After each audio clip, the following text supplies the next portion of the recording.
Hola mis queridos hermanos y queridos amigos, aquí estamos un día más preparados, ya vamos a tener nuestro estudio bíblico. Hoy vamos a continuar con la serie de Tu Nueva Vida. Estamos hablando de la mayordomía, un tema muy importante que no solamente trata con el hecho de ofrendar, no, la mayordomía tiene que ver con mucho más, como lo que estábamos hablando el último día, entender que no somos dueños de nada de lo que tenemos. Eso no solo nos puede ayudar a ser generosos, sino también a vivir una vida sin ataduras con este mundo, sin sentirnos ligados demasiado a las cosas que son de este mundo y que al final no son nuestras, no podemos llevar nada. Así estábamos viendo el último día y hoy vamos a avanzar un poquito más en este tema. Pero lo primero es hacer una oración para pedir al Señor que Él nos dirija. Antes que nada vamos a hacer eso, ponernos en sus manos, en las manos del Señor, pedirle al Señor que Él tome el control ahora en este tiempo de estudio para que podamos realmente recibir ese alimento espiritual que viene de Él, que podamos tener la sensibilidad de escuchar su voz. Su palabra es poderosa. Vamos a hacer una oración, le vamos a pedir al Señor así que Él nos dirija. Y comenzamos el estudio bíblico. Vamos a orar. Señor, gracias por este tiempo, gracias por tu palabra, gracias por estar con nosotros siempre. Tu palabra es poderosa, tú nos hablas, Señor, y lo haces con intención. Vienes con cosas que necesitamos escuchar, cosas que pueden cambiar nuestra vida. Tú vienes a cada uno con un mensaje en particular. Hablas a la iglesia, pero hablas también a cada persona, a cada uno en particular. Por eso, Señor, necesitamos también hoy escuchar tu palabra. Y disponemos este tiempo y nuestras vidas delante de ti, pidiéndote esta dirección. Que tú nos hables, que tú tomes el control ahora de nuestros pensamientos, que haya ese corazón dispuesto a recibir tu palabra como una buena semilla. Háblanos a cada uno, Señor, llévanos allí donde necesitamos ser cambiados, que tu palabra sea como ese bisturí en las manos del cirujano, que sabe dónde cortar, dónde ir a donde está el problema. Te pedimos esto y estamos muy agradecidos de tener la oportunidad cada día de poder reunirnos hermanos de diferentes lugares del mundo, pero con este mismo sentir, nos sentimos parte los unos de los otros, somos cuerpo y Cristo es la cabeza. Gracias, Señor, te lo pedimos todo y te lo agradecemos en el precioso nombre de nuestro Señor Jesucristo. Amén. Muy bien, hermanos, pues bienvenidos, como os decía, aquí estamos un día más preparados. Hoy vamos a estar estudiando, como os he dicho, en esta serie de Tu Nueva Vida en Cristo, que nos ocupa. Y habíamos estado hablando de mayordomía, así que ahí vamos a seguir hablando de mayordomía. Colocando un poco el trípode que estaba ahí torcido, ya está. Vamos a hablar de mayordomía. Hablamos el último día, comenzamos una serie, dentro de la serie Tu Nueva Vida, pero un tema que nos ocupará varios estudios, que es la mayordomía. Y vamos a avanzar más en eso, pero déjame antes que reviso así rápido el chat en directo, los hermanos que escriben ahí saludando. A ver, Miriam ha escrito, buenas noches Miriam, y Yoli y Gaby también han escrito. Bienvenidos, bendiciones, Benito Merideño, bienvenido, bendiciones también. Ana Rita, bienvenida, bendiciones. María Luisa, Beatriz, Juan Bermudo, han escrito también ahí sus saludos. Buenas noches a todos, bienvenidos. Carmen Reyes, bienvenida. Gracia y paz para ti también. Me alegro de veros, de verdad, un día más, de que podamos estar así juntos otra vez para estudiar la palabra del Señor. Bien, recordamos, el otro día estuvimos hablando. Yo os decía, quizás a algunos les sorprenda si yo os digo que no tenemos nada, porque aunque nosotros hemos sido educados con esos conceptos, nosotros utilizamos expresiones, esos adjetivos posesivos mío, mí, forman parte de nuestro vocabulario desde que somos pequeños. Esto es mío, mi casa, mi coche, mi dinero, mi tiempo, mi vida, pero en realidad no tenemos nada. Y estuvimos viendo que la Escritura, y nos tomamos ahí un tiempo para leer una serie de textos bíblicos que nos enseñan que en realidad todo le pertenece a Dios. Y es lógico, ¿no? Cuando lo piensas, si Él creó los cielos y la tierra y todo lo que existe, bueno, pues evidentemente todo eso entonces le pertenece a Él. Cuando nosotros creamos algo, es nuestro, decimos, bueno, pues nosotros lo que creamos no es de la nada, sino que utilizamos las materias primas o combinamos esas materias, pero fue el Señor el que lo creó todo de donde no existía, así que todo le pertenece a Él. Ahí estuvimos leyendo bastantes textos sobre este tema. Y bueno, pues vamos a leer ya algunos. Si me acompañas a 2 de Corintios, capítulo 9, versículos 7 y 8. El otro día estuvimos viendo en la Biblia como el Salmo 24:1, ¿no? Es tremendo ese versículo que dice que del Señor es la tierra y su plenitud, todo lo que en ella habita, todo le pertenece a Dios. Y estuvimos ahí leyendo en Nehemías, en Ezequiel, en Job, en los Salmos, en otros profetas, y viendo cómo la Escritura deja claro de que todo le pertenece a Dios. Nosotros tenemos la comisión que Dios nos ha dado. Él nos ha comisionado, Él nos ha permitido que podamos utilizar de esos recursos, que podamos aprovechar lo que Él nos dio. Ese es el concepto mayordomía. Y en relación con el concepto de ofrendar, pues también la mayordomía se tiene que tener así presente. Por eso en 2 de Corintios, capítulo 9, versículos 7 y 8, dice, cada uno dé como propuso en su corazón, no con tristeza ni por necesidad, porque Dios ama al dador alegre. Y poderoso es Dios para hacer que abunde en vosotros toda gracia, a fin de que teniendo siempre en todas las cosas todo lo suficiente, abundéis para toda buena obra. Como está escrito, repartió, dio a los pobres, su justicia permanece para siempre. Y el que da semilla al que siembra y pan al que come, proveerá y multiplicará vuestra sementera y aumentará los frutos de vuestra justicia, para que estéis enriquecidos en todo, para toda liberalidad, la cual produce por medio de nosotros acción de gracias a Dios. El concepto de ofrendar es un tema más dentro del tema de la mayordomía. A lo largo de que desarrollemos este tema, como os he dicho, estaremos varios estudios, ya hemos hecho uno y otro y haremos algunos más. No es que mayordomía es solamente el tema de ofrendar, no, ese tema, el concepto de ofrendar está dentro del tema de la mayordomía, porque comprender lo que decíamos, que nosotros no somos dueños en realidad de nada, sino que todo viene de parte de Dios. Él nos presta, Él nos concede, Él nos, en su misericordia, aquí Él lo dice en este texto, Él da semilla al que siembra, pan al que come. El Señor ha dispuesto el mundo para que el mundo dé los recursos necesarios que necesitamos para vivir. Este mundo está diseñado así por Dios. Es un mundo que produce todo aquello que el ser humano necesita. Y el hombre pues ha aprendido a utilizar las cosas que el mundo produce, y combinándolo y manipulándolo, y esto pues genera otras cosas, y ahí estamos. Pero el diseño viene de Dios, Dios creó todo eso.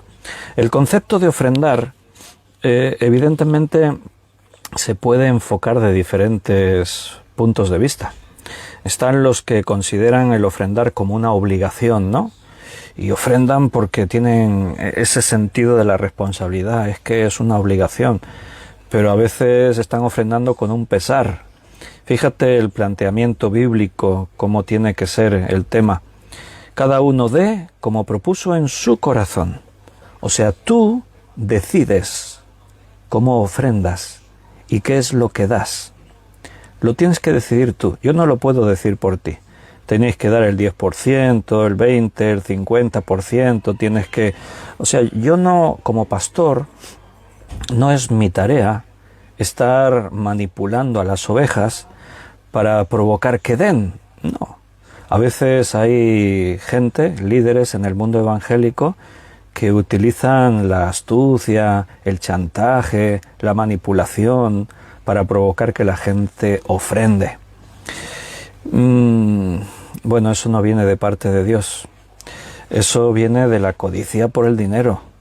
El amor al dinero, dice la Biblia, que es la raíz de todos los males. Entonces yo entiendo que eso es muy goloso. Si se puede obtener un dinero fácil, claro, yo entiendo de que hay mucha gente que se ven tentados a hacer uso de esos recursos. Si tú tienes una iglesia muy grande y ahí hay gente con dinero y tú consigues que la gente te den dinero, pues hombre, eso a todos les gusta, que te den, ¿no? La Biblia dice que es mejor dar que recibir. Fíjate la mentalidad de Dios. Es mejor dar que recibir. ¿Estás de acuerdo con esa filosofía? ¿La crees y la recibes, la vives? ¿Es mejor dar que recibir?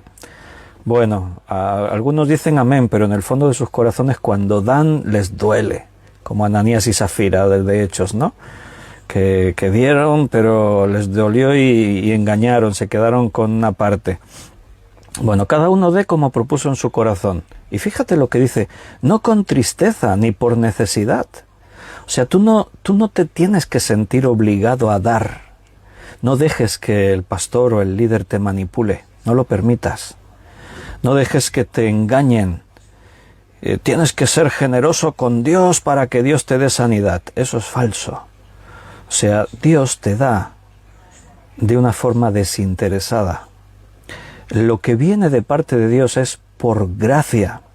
Yo no puedo hacer nada para ganarme su favor, para ganarme el favor de Dios.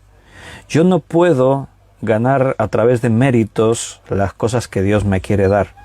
Lo que Dios me da, me lo da por gracia, por su misericordia, porque Él quiere. Él nos dio a Jesucristo. Imagínate, dice Pablo, si nos dio a Jesús, ¿cómo no nos va a dar juntamente con Él todas las cosas?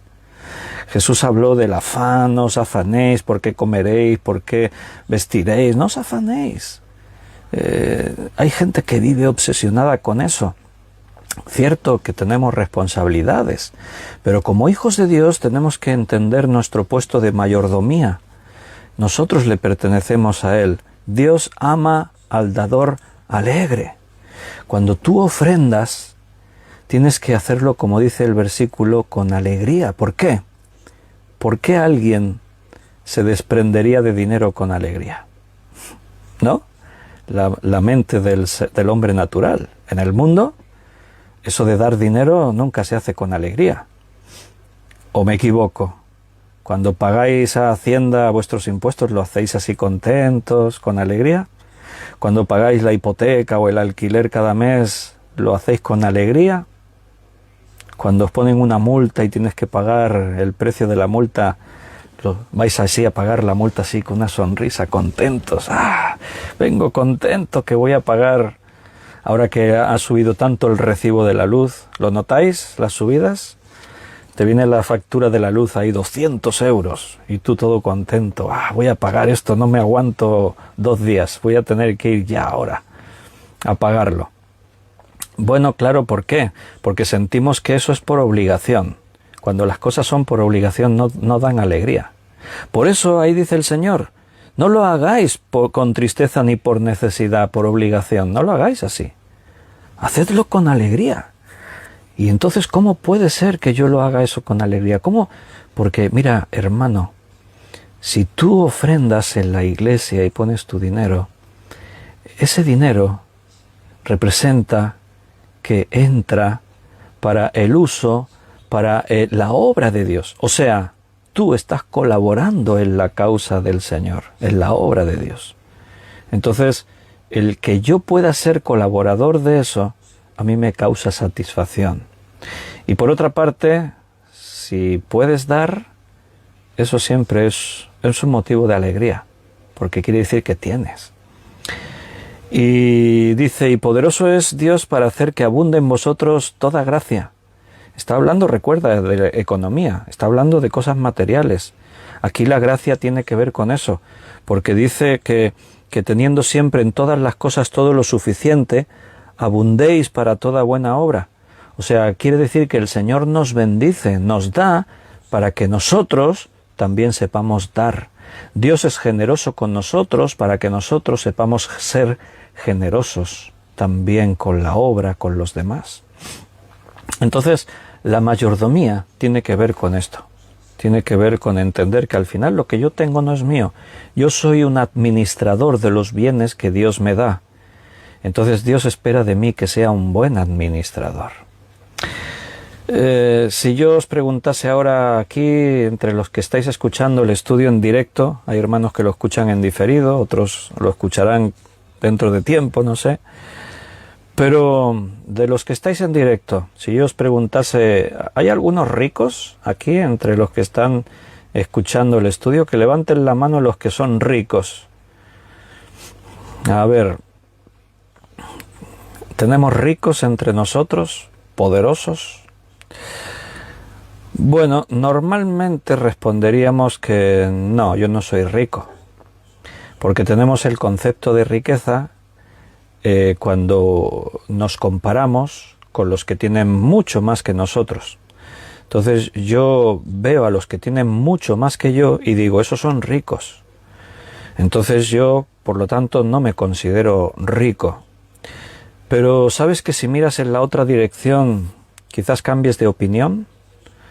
Si tú miras en la otra dirección y ves a los que tienen mucho menos que tú, entonces quizás empieces a pensar que eres rico.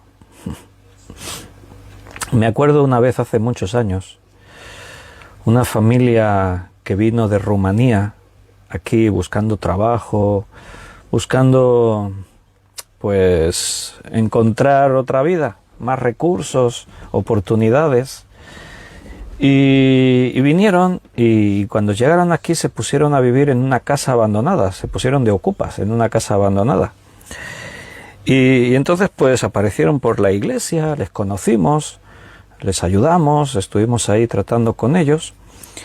Y era una familia que tenían 4 hijos y eran pequeños, desde la más pequeña que tendría 4 o 5 años al más mayor que tendría 10, 12, 4 hijos tenía. Y bueno, me acuerdo que alguna vez los invitamos a casa, que viniesen a comer, y claro, los niños venían y se ponían a jugar con nuestros hijos. Y me acuerdo una vez que estaban ahí jugando, y claro, nuestros hijos tienen montones de juguetes. Llegan cumpleaños, llegan los reyes, Navidad, y le regalan los abuelos, le regalan los tíos, los primos, le regalamos nosotros los padres, y al final acumulan ahí trastos y juguetes que de tanto en tanto tenemos eso que regalar o dar o deshacernos, ¿no? Y me acuerdo que estaban ahí, vinieron estos niños, y la primera vez que llegaron ahí, y vieron todos los juguetes que tenían mis hijos, me acuerdo que uno miró al otro y le dijo, son ricos, mira cuántos juguetes tienen. Algo así dijeron. Quizás no recuerdo las palabras exactas, pero algo así dijeron, estos son ricos, mira cuántos juguetes tienen. Si tú pudieses coger a una de esas familias que viven en una choza allí en África, o esa familia que está en Cuba y su casa son 4 chapas de hierro, o en una favela allí en Brasil, en Río de Janeiro, o yo que sé, tantos lugares en el mundo de gente que vive precariamente, si tú los pudieras coger y los trajeses a tu casa y viesen lo que tienes, ¿qué crees que dirían? Dirían, wow, vosotros sois ricos. Hermanos, tenemos mucho. Tenemos que saber, tener la sabiduría de ser buenos administradores de las cosas que Dios nos da. Porque Dios nos da, como dice en 2 Corintios 9, 7 y 8 y 9, Él nos da para que nosotros también abundemos en buena obra, o sea, para que nosotros también aprendamos a dar. No seas codicioso, no seas avaricioso. Ten ese espíritu dadivoso, porque si tú tienes ese corazón que que da, que se entrega, que apoya, que está siempre dispuesto, el Señor te va a dar más todavía a ti. Eso es lo que Él promete en su palabra. Os voy a dar 3 razones de por qué el hombre no es dueño de nada o no puede ser dueño de nada. 3 razones de por qué el hombre no puede ser dueño de nada. Primera razón. La primera razón de por qué el hombre no puede ser dueño de nada es porque el hombre no puede crear de la nada. Esa es la primera razón. Mira, pocas personas reconocen que Dios es el dueño del universo porque Él lo creó. Vivimos en un mundo en el que la sociedad ha creído las mentiras del enemigo. El enemigo trata de engañar al mundo y el enemigo le dice al mundo que Dios no existe, Dios no creó nada. Todo lo que existe es fruto del azar, de la casualidad. Todo lo que hay se originó solo, espontáneamente. A mí que me perdonen, pero para creer eso hay que tener mucha fe. Dice la Biblia allí en el Salmo que dice el necio en su corazón que no hay Dios. Porque ¿qué clase de explicación es esa de que las cosas aparecieron por sí solas? Y que la complejidad de la vida, del universo, del orden que existe en todas las cosas, las leyes que están establecidas, el ser humano con todo el código genético, ¿cómo se formó eso por casualidad? Pero es la mentira más grande que se ha creado jamás y curiosamente es la mentira que más gente sigue. Son millones los que quieren creer esa mentira. Que Dios no existe y por lo tanto Él no creó todas las cosas. Pero nosotros sabemos que eso no es cierto. La pura lógica humana tendría que llevar al hombre a comprender de que eso no es posible, de que evidentemente alguien creó todo. Pero claro, aceptar eso implica cosas, que por eso al final el hombre prefiere creer la mentira.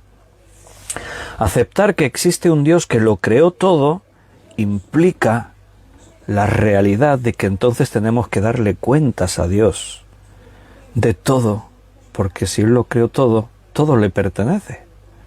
Y yo le tengo que dar cuenta de lo que hago con el mundo que me rodea.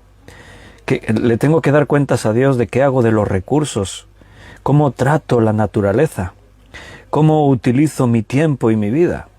Ese es el sentimiento que el hombre quiere evitar. El hombre no quiere tener que darle explicaciones a un Dios. No quiere tener que explicarle a nadie lo que hace con su vida. El hombre cree que ignorando a Dios es libre. Así yo hago lo que me da la gana. No es consciente de que no es libre, es esclavo del pecado, de sus propias pasiones y deseos pecaminosos, que lo único que hacen y producen en él es destrucción, sufrimiento. Pero es el autoengaño de los seres humanos. Si digo que Dios no existe, no le tengo que dar explicaciones de nada. Mira, la primera razón para decir que el hombre no puede ser dueño de nada es esta: el hombre no puede crear de la nada. Lo que el hombre crea, entre comillas, son adaptaciones, aplicaciones o combinaciones de lo que Dios ya creó. O sea, no hay ningún ser humano que pueda hacer aparecer algo de donde no existía. Nosotros utilizamos cosas y fabricamos cosas. Mira, aquí detrás mío, aquí donde señalo con el dedo, ahí hay un cuadro. Ese cuadro lo pinté yo. Ahí en el comedor tengo unos cuantos cuadros pintados, que una afición. No soy un gran pintor, pero me gusta. No tengo tiempo tampoco para pintar mucho. A veces tengo así varios cuadros empezados y a veces se tiran ahí meses o incluso algún año. Pero cuando pintas es relajante, es agradable, porque es como un tiempo de tranquilidad. Estás ahí pintando, estás incluso, pues tus pensamientos están con el Señor, y entonces un hobby. Entonces yo pinté ese cuadro. Yo puedo decir, yo lo he creado. Sí, pero yo no lo he creado de la nada. Yo he tenido que utilizar un lienzo. Ese lienzo lo compré en una tienda. Ese lienzo de la tienda lo fabricó una empresa. Esa empresa, para fabricar el lienzo, utilizó las materias primas que vienen de la propia naturaleza. Yo compré las pinturas. Yo no las creé, las pinturas. Las tuve que comprar. Igualmente, esas pinturas habían seguido todo un proceso de fabricación en una fábrica, y entonces y yo utilicé unos pinceles. Entonces, si alguien dice, yo he creado ese cuadro. Sí, en el lenguaje humano eso es cierto, yo lo creé, pero no lo he creado de la nada. Lo he creado combinando las materias primas que diferentes empresas han desarrollado de los recursos que la tierra daba. Entonces, el hombre no puede crear de la nada. Cuando nosotros estudiamos allí en Génesis capítulo 1, la palabra crear, en el hebreo, esa palabra significa crear de la nada. Hacer que empiece a existir una cosa de donde no existía. Entonces, si alguien tiene la capacidad de hacer eso, puede decir, esto es mío. Porque antes no existía y ahora yo lo he creado. Nosotros utilizamos ese lenguaje en relación a esto que yo os digo. Si yo pinté un cuadro, puedo decir, este cuadro es mío. Si tú fabricas algo, puedes decir, esto es mío. Tú coges una madera y dices, voy a hacer una figura. O coges un trozo de barro, voy a hacer una escultura. Y tú dices, esto es mío, lo he hecho yo. Correcto, en ese lenguaje humano eso es así. Pero en el sentido espiritual o en el sentido totalitario, como estamos hablando en el tema de mayordomía, en realidad utilizaste aquellos recursos que Dios puso en la naturaleza y que Él sí creó de la nada. Entonces todo le pertenece a Dios. El hombre jamás podrá decir, yo he creado de la nada, esto me pertenece. No puede decir eso. Por ejemplo, si tú necesitas más tiempo, ¿puedes crearlo? Piénsalo por un instante.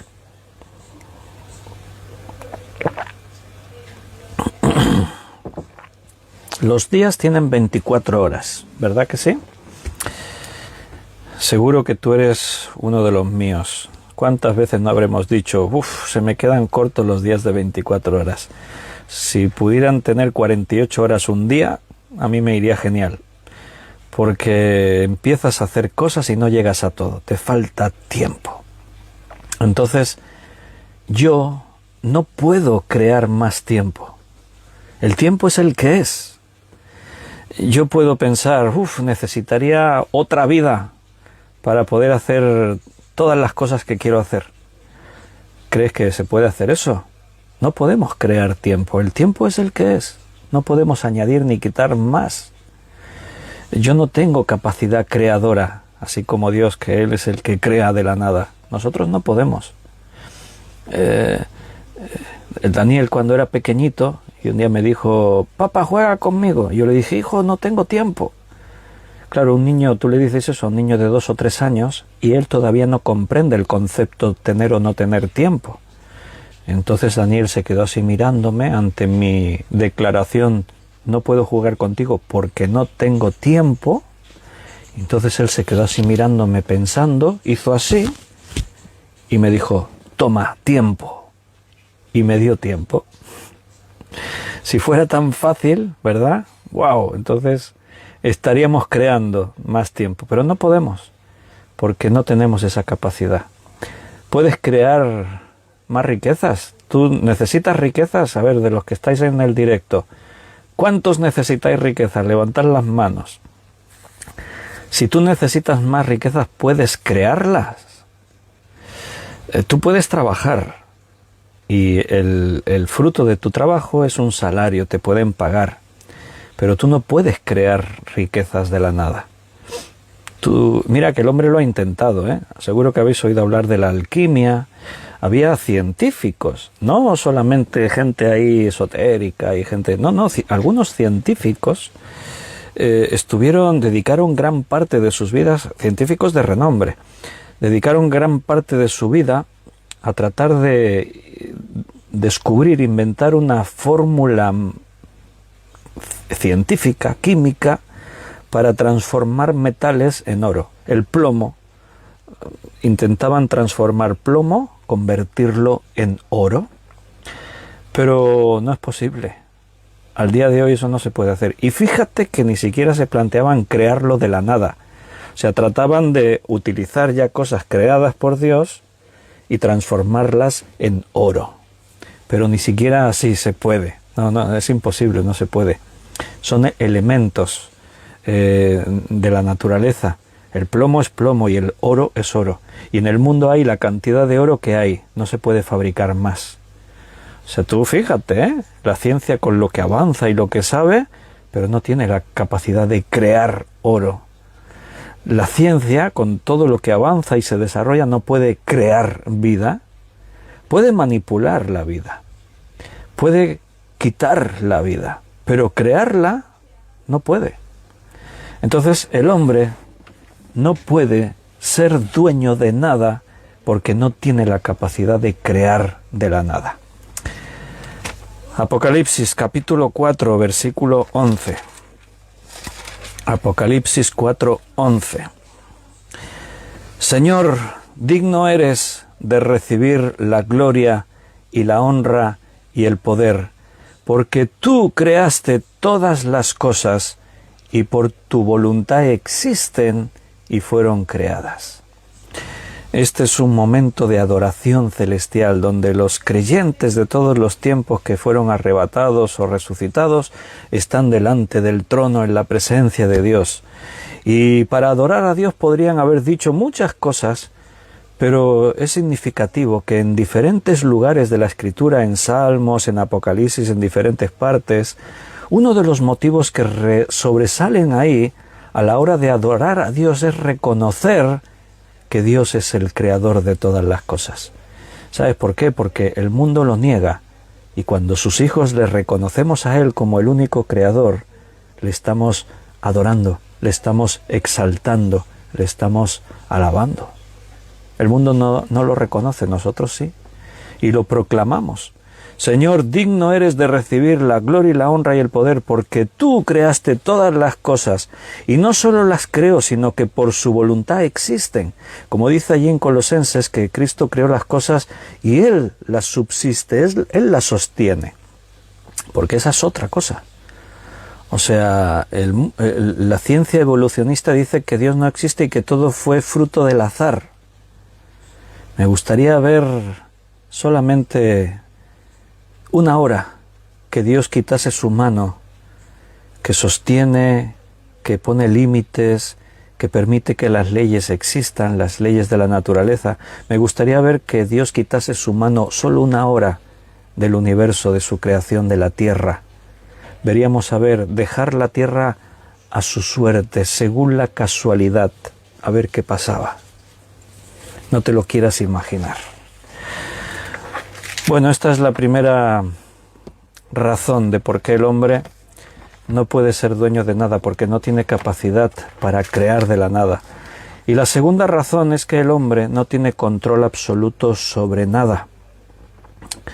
Esa es la segunda razón de por qué el hombre no puede ser dueño de nada, porque no tiene control absoluto sobre nada. ¿Alguien puede decir que tiene un control absoluto sobre su vida? ¿Quién puede decir eso? ¿Puedes decir que tienes un control absoluto sobre tus posesiones? ¿Alguien puede decir eso? Mira, vana es la escritura o los documentos que te acreditan como dueño de algo. Digo que es vano porque en segundos tienes y en segundos te puedes quedar sin nada. Lo que tenías se puede reducir a cenizas. Y si no, ves y que te lo digan las miles de personas que en la isla de La Palma, aquí en las Islas Canarias, España, han visto como la lava de un volcán arrasaba sus casas, sus fincas, sus posesiones. Eso ocurre de muchas formas, pero esto del volcán es muy curioso. La gente tiene sus casas y viene un tornado y se lo quita todo. Viene un huracán y se lo quita todo. Viene una inundación, un tsunami y se lo quita todo. Viene un terremoto y lo destruye todo. Pero yo lo observaba en televisión y me resultaba tan curioso que la lava del volcán es algo que no va rápido.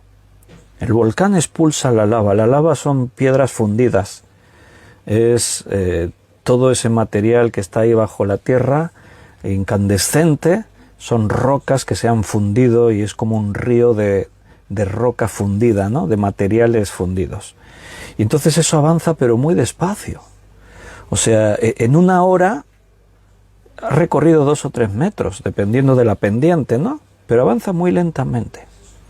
Quiero decir que el volcán expulsa la lava y ahí el río de lava empieza a descender. Empieza a descender. Y tú tienes tu casa ahí a unos cuantos kilómetros. Esto es lo que hemos visto estos días en televisión y sabemos por las noticias. Y los habitantes están llenos de temor porque piensan, ¿el río de lava nos alcanzará? ¿Llegará a nuestras casas? Entonces los expertos miran la geografía y pueden prever por dónde va a ir ese río de lava según la orografía del terreno. Y entonces pues dicen, mira, en 2 días estas casas quedarán arrasadas. Entonces la policía ordena el desalojo. Tenéis que desalojar las casas. Tenéis medio día para recoger todo lo que podáis. Y veíamos en televisión, ¿no?, como la gente con los coches, los remolques, cargaban ahí lo que podían, sus enseres, sus bienes, lo que podían. Pues no podían llevarse todo y cogían ahí lo que podían. Y lentamente la lava, hora tras hora, va avanzando centímetros, va avanzando metros, y tú no puedes hacer nada. Porque tú piensas, pero no pueden hacer nada. No pueden ir con excavadoras y cavar ahí unas zanjas para que la lava se vaya por otro sitio. Pues no se puede. No se puede porque hacer eso a veces sería un trabajo de meses. La orografía del terreno, si es como una especie de así de hondonada que crea como un curso natural para que poder cambiar el curso de eso representaría mover miles de toneladas de tierra y no se puede hacer en un día, en 2 días. Es imposible. Pero es muy curioso, te das cuenta de la impotencia de los seres humanos ante las fuerzas de la naturaleza. No puedes cambiarlo. Y lo ves ahí, puedes sentarte y ver cómo lentamente lo que tú creías que era tuyo se reduce a cenizas. En segundos tienes algo y ya no lo tienes. O sea, tú no tienes el control absoluto de tus posesiones. El otro día llegué tarde al estudio, os conté el sábado pasado, porque una casa se derrumbó aquí cerca. Vivimos en la parte vieja de la ciudad, llamamos el casco antiguo. Hay casas centenarias. Muchas de ellas se quedaron deshabitadas, no se ha hecho ningún mantenimiento, se ha ido deteriorando las vigas, todo, y de pronto un día se derrumban. Muchas de esas casas están vacías, lo que pasa que al caer pueden arrastrar a casas que están habitadas al lado. Nosotros, aquí al lado, pared con pared nuestra, ahora todavía están terminando de derruir una casa que había aquí en esas condiciones. Nosotros advertimos al ayuntamiento porque habíamos oído derrumbes internos de hundirse parte de un techo. Estás aquí en casa y de pronto oyes un jaleo ahí en la casa de al lado y dices, cuidado, dices, se está hundiendo la casa esta. Hablamos con unos arquitectos que tenemos justo enfrente, son vecinos, y ellos hablaron con el ayuntamiento y dijeron, esto es urgente, hay que hacer algo aquí. Y el ayuntamiento se hizo subsidiario, se hizo responsable y lo hicieron de urgencia y ya están terminando. Han derribado esa casa, han proyectado las paredes, han reforzado, han asegurado. En esta misma calle, un poquito más adelante, hace unos años, que cedió una parte del terreno porque hay un desnivel, la calle nuestra está aquí arriba y la calle de abajo está aquí abajo, ¿no? Entonces hubo un desprendimiento, el terreno cedió y varias casas se derrumbaron. La mayoría estaban vacías, pero había una en la que vivía gente. Y bueno, y se puede dar gracias que no hubo víctimas, porque estaban dentro de la casa cuando se iba a derrumbar. Pero dice que estaban en casa y oyeron un ruido, un crujir y tal, y entonces fueron a una parte de la casa y vieron como en la pared se había abierto una grieta así importante. Entonces se dieron cuenta del peligro y se fueron corriendo, salieron de la casa. Y a los pocos minutos, la casa entera se derrumbó, se cayó toda. Seguro que en las noticias habéis escuchado que si una explosión de gas, que si un incendio por un cortocircuito, que si a veces no tienes por qué estar en lugares donde la amenaza de tornados o de... No, es que los bienes que tenemos, hoy los tenemos y mañana no. A veces creemos que controlamos y no tenemos control absoluto. Puedes tener control absoluto de tu vida.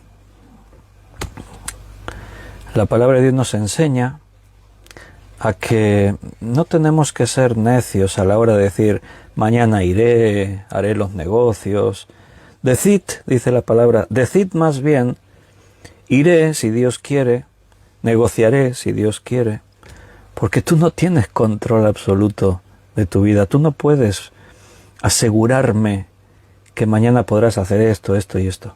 Por eso los creyentes hemos aprendido a decir, si Dios quiere. Si Dios quiere, hermanos, mañana nos volveremos a ver para tener otro estudio bíblico. Si Él quiere. Porque no depende de nosotros. Nosotros podemos proponernos. Hay un refrán popular que dice, el hombre propone y Dios dispone. Viene de esa sabiduría popular, de esos fundamentos de la fe cristiana. Yo no puedo controlar mi vida al 100%. Yo no sé si mañana tengo salud para poder hacer lo que yo me proponga o no. ¿Cuántas veces, no? Nos sorprende una enfermedad, una situación que nos vemos desbordados y no podemos seguir haciendo aquello que yo había planeado. ¿Tienes control absoluto de tu tiempo? No, tampoco. A veces pueden surgir circunstancias. Yo el otro día os dije, el sábado pasado llegué media hora tarde al estudio y terminamos media hora más tarde, porque yo creía tener control del tiempo. Yo pensé, vuelvo a casa, con 10 minutos antes me da tiempo de guardar el coche y venir y dar el estudio, pero yo no tengo el control del tiempo. Ahí se cayó esta casa, la calle se cortó, yo me encontré metido en la calle y ya no podía retroceder. Entonces tu tiempo, ¿cuántas veces no os ha pasado eso? Hermano, llego tarde, amigo, llego tarde, porque iba por la carretera y me he encontrado ahí un accidente y el tráfico cortado y no sé cuándo voy a poder llegar. No tenemos control absoluto del tiempo. Nosotros, como no tenemos control absoluto sobre nada, pues no podemos ser dueños de nada. Y la tercera razón de por qué no podemos ser dueños de nada es que Dios ya es el dueño de todo. Por lo tanto, si todas las cosas ya tienen dueño, yo no puedo ser el dueño. Pero espera, antes de comentar esto, déjame que te lea en Job capítulo 1, versículo 21. Porque Job entendió ese principio de que nosotros no tenemos el control absoluto sobre las cosas. Mira cómo lo dijo Job. Job 1, 21.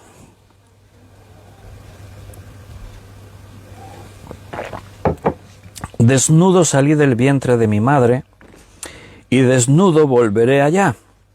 Jehová dio, Jehová quitó, sea el nombre de Jehová bendito. Job entendía este principio. Yo no soy dueño de nada. Yo no puedo controlar las cosas. Hoy tengo y mañana no tengo. Que se lo digan a Job, que en un solo día lo perdió todo. Y era un hombre rico y tenía mucha abundancia. En un día lo perdió todo. Hijos, posesiones, siervos, su salud. No tenemos el control absoluto sobre nada. Y la tercera razón que os había dicho, el hombre no puede poseer nada porque Dios ya lo posee todo. Y eso está demostrado. O sea, tú tienes una finca, ¿verdad? ¿De quién es esa finca? Dices, mía, tengo la escritura. Bueno, antes os he dicho, vana es la escritura o los documentos que te acreditan dueño. ¿A cuántos no les ha pasado que tienen una finca, tienen su escritura, pero resulta que el gobierno decide que por ahí tiene que pasar una carretera? ¿Y qué ocurre? Tú dices, no, yo no quiero vender. ¿Y qué crees? ¿Que harán una curva así para sortear tu finca? No, te la expropian. La expropian y ya está, ningún problema. Tiene que pasar una carretera, bueno, pues las leyes contemplan eso. Y según la ley te pueden expropiar una propiedad bajo unas circunstancias así determinadas. Eso pasa todos los días. Entonces decir que yo soy dueño de algo, una escritura es un papel a efectos legales, pero en realidad, recuerda, nada es tuyo. O sea, todo es circunstancial, todo es temporal, todo es según la situación de cada momento y mucha gente se compró su casa y después el banco se la expropió porque no podían pagarla. Y volcaron ahí sus sueños, sus ilusiones, todo. Y al final, ¿qué pasó?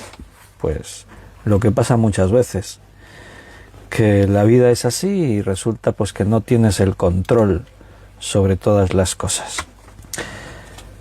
Job dice, Dios nos prestó, Dios nos quitó. ¿Qué puedo decir? Sea el nombre de Dios bendito. Y cómo no, ¿qué vamos a decir? ¿Nos vamos a quejar? ¿Vamos a decir que no hay derecho? Sí, Él es el dueño de todas las cosas. Mira, ¿por qué el hombre piensa que es dueño de todas las cosas? Os he dado 3 razones de por qué el hombre no es dueño de nada. Pero te voy a dar 2 razones de por qué el hombre piensa que él es dueño de las cosas. La primera es el orgullo. Por orgullo, el hombre cree que es dueño de las cosas. Ya hemos dicho que Dios es el dueño absoluto del universo. No solo porque Él es todopoderoso y nadie se lo puede quitar. Ahora imagínate que yo pretenda decir, pues ahora esto me lo quedo yo para mí. ¿Eso le vamos a decir a Dios? Él es el dueño absoluto del universo, no solo por su poder, sino porque Él es dueño por derecho. Esto lo tenemos que entender. O sea, una cosa es ¿qué es lo que pasa entre los hombres? Pasa eso, por eso os hablaba de la expropiación. El más fuerte le quita al más débil. En este caso, yo como ciudadano de un país, no tengo el poder para enfrentarme al gobierno. El gobierno establece unas leyes y si mi finca está por donde tiene que pasar una carretera o una vía del ferrocarril, entonces simplemente me expropian. ¿Y qué puedes hacer tú? Nada, porque él tiene más fuerza que tú. Siempre se ha aplicado esa ley en este mundo, la ley del más fuerte. El que tiene el poder, tiene el dominio. Y Dios tiene todo el poder, por eso Él, por la fuerza, podría decir, todo esto es mío, nadie me lo puede quitar. Pero no es por eso solo, es por derecho. Porque todas las cosas las creó Él y las creó de la nada. De todas las cosas que Dios creó, el hombre pecador, el pecado entró en el mundo, es el único ser viviente de todo el universo que trata de negar esta verdad. El ser humano que vive en pecado es el único que niega que Dios sea el dueño de todas las cosas. Pero claro, porque el hombre lo niegue, pues no quiere decir que eso vaya a ser así. Dios posee todo simplemente porque Él es Dios. Cuando nosotros estudiamos la Biblia, podemos asegurar que eso es así, lo hemos comprobado. Hemos leído los textos que así lo afirman. Los atributos de Dios, tales como su omnipotencia, su santidad, la omnipresencia, hacen que Dios no tenga ningún rival que represente amenaza para decir, uy, me pueden quitar lo que es mío. Nadie se puede poner en una posición de que amenace las cosas que le pertenecen a Él. Todo es suyo y nadie le puede hacer frente. Ahora, no obstante, el hombre incrédulo siempre sigue pensando que Él es el dueño de las cosas que posee. Mi vida es mía, a mí nadie me dice lo que tengo que hacer. ¿Has oído eso alguna vez? Pero en realidad, como hemos visto hace un momentito, nadie es dueño de su vida. Hoy tienes y mañana no tienes. Hoy estás sano y mañana estás enfermo. ¿Y qué? ¿Quién puede asegurar algo? ¿De dónde viene todo eso? Viene de eso, de la propia mente humana, del egoísmo humano, el egocentrismo. Esa es la causa de orgullo que las personas que no reconocen a Dios piensan que son dueños de sus posesiones, dejan a Dios al margen, no creen en Él. El propio Satanás cayó en ese error. Satanás tampoco reconoció que Dios es dueño de todo. Él pensó que él podía quitarle a Dios el honor, el trono, el lugar que le corresponde. Subiré hasta lo alto, seré semejante al Altísimo. El propio Satanás cayó en ese error. Pensar que él podía ocupar el lugar de Dios como Señor de todas las cosas. Y de alguna forma hoy los descendientes espirituales de Satanás, por así decirlo, o sea, los incrédulos, los que viven en el reino de las tinieblas, pues demuestran esas mismas tendencias cuando afirman que ellos son los propietarios de estas cosas terrenales, ¿no? La gente se enorgullece de lo que tienen. Tú ves a los ricos de este mundo y los ves que no se codean con los pobres. El ser humano se relaciona según las clases sociales. Los poderosos viven en sus áreas, en sus entornos. Las fiestas que organizan, invitan a sus amigos, todos tienen que tener ahí poder, posición. Los pobres se juntan con los pobres, los ricos se juntan con los ricos. Todo eso es bajo este criterio, este punto de vista de orgullo, de decir lo que tengo es mío. Y eso los lleva a cometer abusos también, a hacer las cosas solo pensando en sus propios intereses. El jefe de una empresa, el propietario de una empresa, siempre, o casi siempre vamos a decir, pero prácticamente en todos los casos el propietario, todo lo que piensa es en beneficio propio, no piensa para beneficiar a los trabajadores. Ni siquiera a veces gestos que se pueden tener como dar recompensas, en realidad están pensando en incentivar que se trabaje más, que haya más producción para que él sea más enriquecido. Al final esa es la cuestión siempre. O sea, aquí nadie piensa altruistamente de una forma desinteresada. Y todo viene de esa base de que nos creemos dueños de nuestras cosas. Principalmente, pues claro, los que no creen, no tienen el concepto de mayordomía. El otro día en 1 Corintios 4:7 leíamos esas palabras: ¿qué tienes que no hayas recibido? Y si lo recibiste, ¿por qué te glorías como si no lo hubieras recibido? Bueno, ese es un motivo de por qué el hombre se cree dueño de las cosas, el orgullo. Y el otro motivo de por qué el hombre se cree dueño de las cosas es precisamente el hecho de rechazar el cargo que Dios nos ha dado como mayordomos. Y eso puede pasar incluso entre los cristianos. Si una persona no reconoce que Dios me dio el encargo de ser un mayordomo, o sea, que Él me ha puesto como administrador de sus bienes, el hecho de que la gente no reconozca eso le lleva a pensar que es dueña de las cosas que posee. Dios le encargó a todos los seres humanos, a ti también. Dices, anda, no me había enterado. Pues ya te estás enterando. A ti también Dios te encargó de que seas su mayordomo, que seas un mayordomo fiel. Eso viene ya desde la creación. Dios nombró a Adán y Eva mayordomos, porque les dijo aquellas palabras de Génesis 1:28, fructificad, multiplicaos, llenad la tierra, sojuzgadla, señorear en los peces del mar, en las aves de los cielos, en todas las bestias que se mueven sobre la tierra. Dios les está cediendo derechos, les está cediendo la mayordomía. Os dejo como administradores de lo que es mío, de mis bienes. Y ese deber de cuidar todas las cosas que son de Dios no era solamente para Adán y Eva, esto era para la raza humana. Y eso eres tú y eso soy yo. O sea, los mayordomos de hoy en día también los podemos llamar gerentes. De hecho, la palabra mayordomo no está muy utilizada ya en este tiempo. Pero los podemos llamar gerentes, encargados. O sea, utilizamos otros nombres, pero es el mismo concepto. Un gerente responsable por las cosas o que no son suyas, son de otros, o asuntos que no son suyos, son de otros.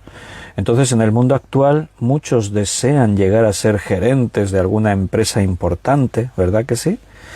Ser un gerente es un honor, tienes una responsabilidad, te implica una remuneración más sustanciosa y te da una posición de más prestigio.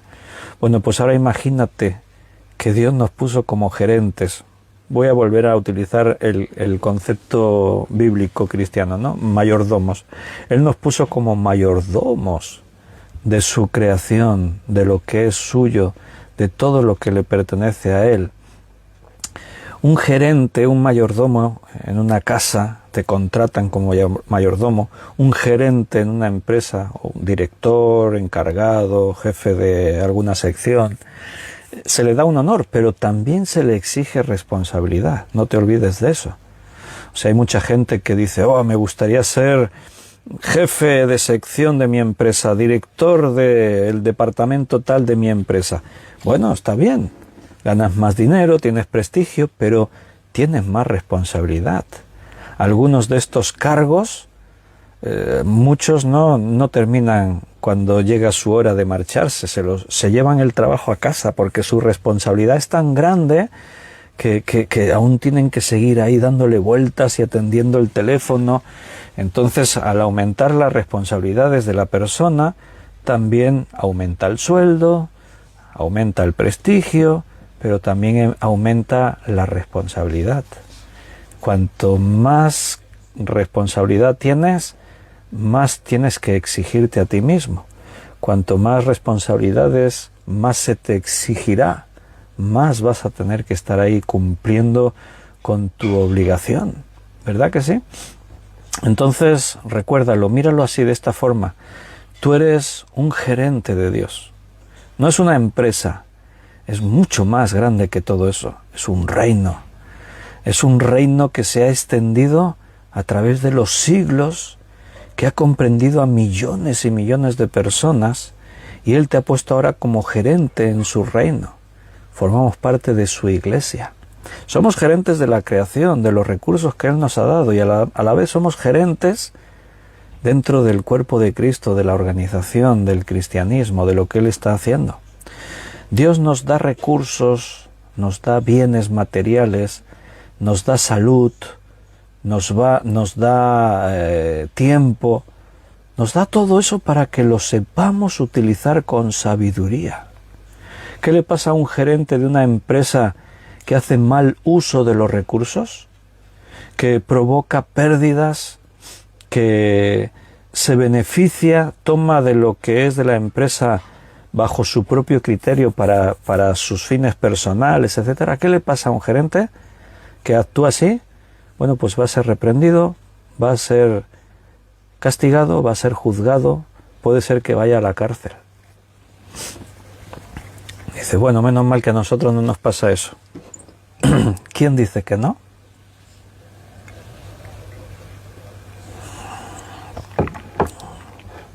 Un día, todos tenemos que dar cuenta de lo que hemos hecho con nuestras vidas, con los recursos que Dios nos dio, todos nosotros tenemos que dar cuentas de lo que hemos hecho, no solo con nuestro dinero, no, también con nuestro tiempo, con las cosas que podíamos haber hecho buenas y no hicimos. Todos tenemos que dar cuentas de todo esto.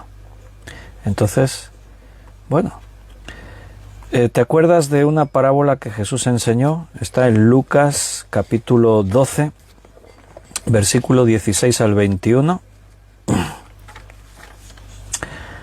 Lucas 12, 16 al 21. Es la parábola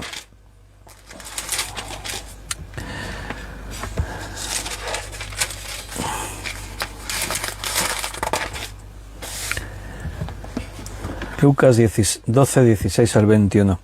Es la parábola que se titula El rico insensato. Dice en el versículo 16, también le refirió una parábola, diciendo, la heredad de un hombre rico había producido mucho. Fíjate lo que dice ahí. La heredad de un hombre rico había producido mucho. ¿Sabes lo que dice Dios sobre eso? Aunque tú no lo mereces, yo te bendigo. Dios pone los recursos en el mundo, en la naturaleza, para que nos beneficien. ¿Y sabes lo que el hombre carnal dice?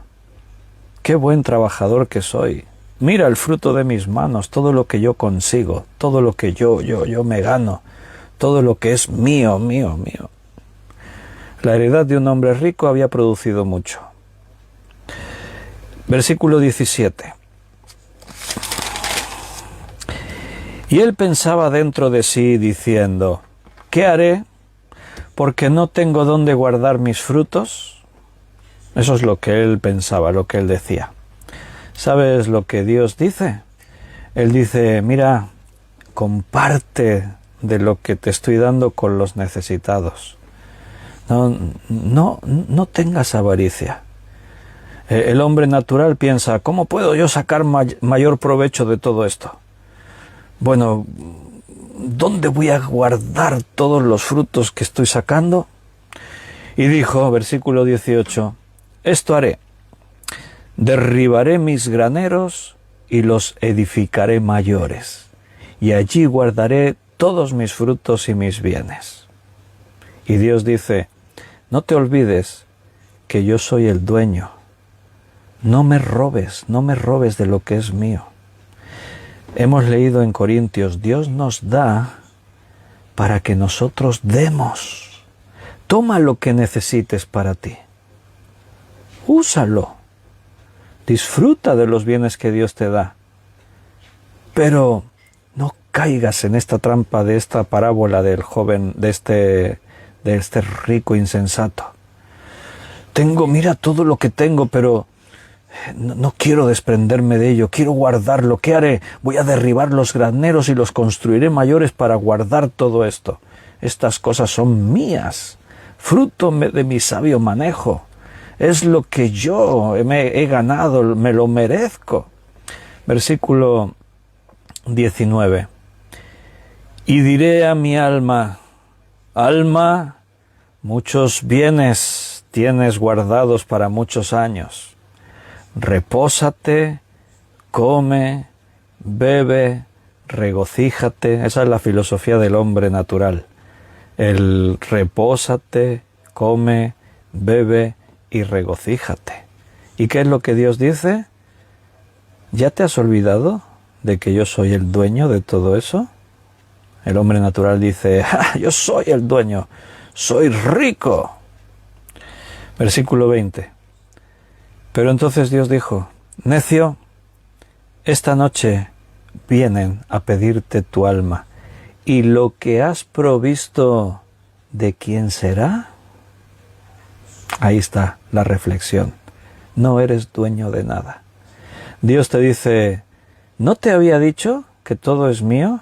¿Hasta tu propia vida es mía? ¿Y qué dice entonces el hombre natural? ¡Ay, qué mala suerte! ¿Suerte? Versículo 21. Así es el que hace para sí tesoro y no es rico para con Dios. Dios nos dice, mira, presta atención, todo lo que tú tienes me pertenece, tú eres mi mayordomo, tú trabajas para mí. Y eso te bendice, porque Dios de lo que tiene lo comparte, nos da. ¿Y qué dice el hombre natural? Pero a mí eso no me va a pasar, a mí eso no me sucederá, porque eso fue mala suerte de este rico insensato que, bueno, al final la gente piensa así, pero esa no es la realidad. Queridos hermanos, se nos ha hecho el tiempo, nuestra hora de estudio ya la hemos agotado. Hablaremos más sobre este tema de la mayordomía, hay muchas cosas interesantes que ver por ahí. Creo que el Espíritu Santo nos quiere llevar a que cambiemos nuestra forma de pensar en algunos aspectos y este es uno de ellos. Pero nos despedimos. Que Dios os cuide, os bendiga, que Él esté con vosotros. Mañana es jueves, así que a las 8 de la tarde nuestra previsión es vernos aquí, pero como no somos dueños del tiempo, decimos, si Dios quiere, estaremos aquí mañana. Así que os espero ver por aquí, si Dios nos lo permite, seguiremos estudiando su palabra un poquito más y teniendo comunión los unos con los otros. Un abrazo muy fuerte, queridos, y hasta mañana si Dios quiere.